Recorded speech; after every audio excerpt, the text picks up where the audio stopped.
2025 का महाकुंभ मेला सचमुच बहुत ही महत्वपूर्ण अवसर था। यह प्रयागराज में गंगा, यमुना और पौराणिक सरस्वती नदियों के पवित्र संगम पर हुआ।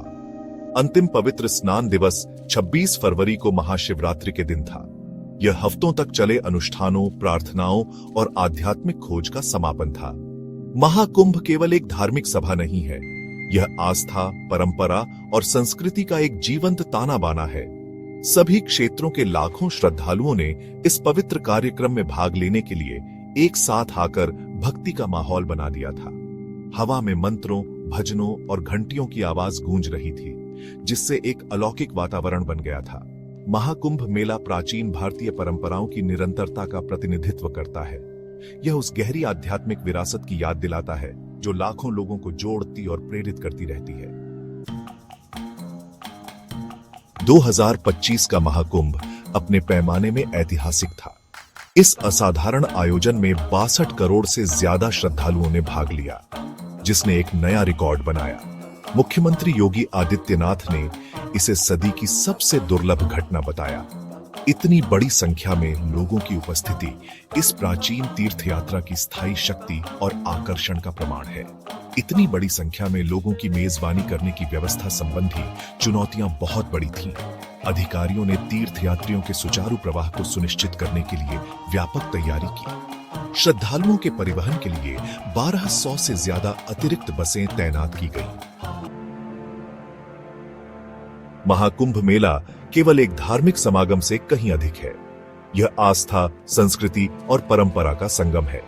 यह आयोजन भारतीय समाज को एक आईना दिखाता है, जो इसकी विविधता और एकता को प्रदर्शित करता है।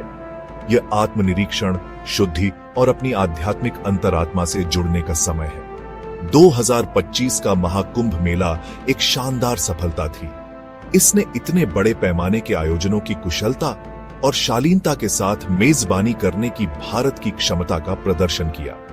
इस सभा ने लाखों लोगों के दिलों और दिमागों पर एक अमिट छाप छोड़ी, जिससे आस्था की शक्ति और प्राचीन परंपराओं को संरक्षित करने के महत्व को बल मिला। जैसे जैसे मंत्रों की गूंज धीमी होती जाती है और भीड़ छंटती जाती है, वैसे वैसे इस असाधारण घटना की यादें बनी रहती हैं। 2025 के महाकुंभ मेले को इसकी भव्यता, इसके आध्यात्मिक महत्व और मानवता की स्थायी भावना के प्रमाण के लिए याद किया जाएगा। व्यवस्था और सुरक्षा बनाए रखने के लिए एक व्यापक योजना लागू की। इसमें बैरिकेड्स लगाना, शटल सेवाओं का आयोजन और शहर के सभी 7 प्रवेश बिंदुओं पर एक एकीकृत डायवर्जन योजना लागू करना शामिल था। अधिकारियों ने सभी उपस्थित लोगों के लिए एक सुरक्षित और आरामदायक अनुभव सुनिश्चित करने के लिए अथक प्रयास किया। लाखों लोगों की सुरक्षा और कल्याण सर्वोपरि था। इसके लिए कड़े सुरक्षा उपाय किए गए। निगरानी और दुर्घटनाओं को रोकने के लिए 2750 से ज्यादा सीसीटीवी कैमरे, जिनमें 250 एआई क्षमताओं वाले थे, लगाए गए थे। यह तीर्थयात्रियों की सुरक्षा के लिए तकनीक का लाभ उठाने की प्रतिबद्धता को दर्शाता है। अधिकारियों को इस बात की पूरी जानकारी थी कि गलत सूचनाओं से कार्यक्रम बाधित हो सकता है। जिलाधिकारी रविंद्र मंडल और स्थानीय पुलिस गलत सूचनाओं, खासकर तारीखों में बदलाव के बारे में का खंडन करने में सक्रिय थे। उन्होंने सभी से सोशल मीडिया पर जानकारी शेयर करने से पहले उसकी पुष्टि करने का आग्रह किया। इससे शांति और व्यवस्था बनाए रखने में मदद मिली। पानी की गुणवत्ता के बारे में चिंताओं का भी समाधान किया गया। केंद्रीय प्रदूषण नियंत्रण बोर्ड की एक रिपोर्ट के बावजूद विशेषज्ञों ने संगम के पानी की सुरक्षा की पुष्टि की। उन्होंने इसका श्रेय गंगा के अनोखे बैक्टीरियोफेज को दिया। ये प्राकृतिक रूप से पाए जाने वाले वायरस पानी को शुद्ध करने में मदद करते हैं, जिससे यह नहाने के लिए सुरक्षित हो जाता है।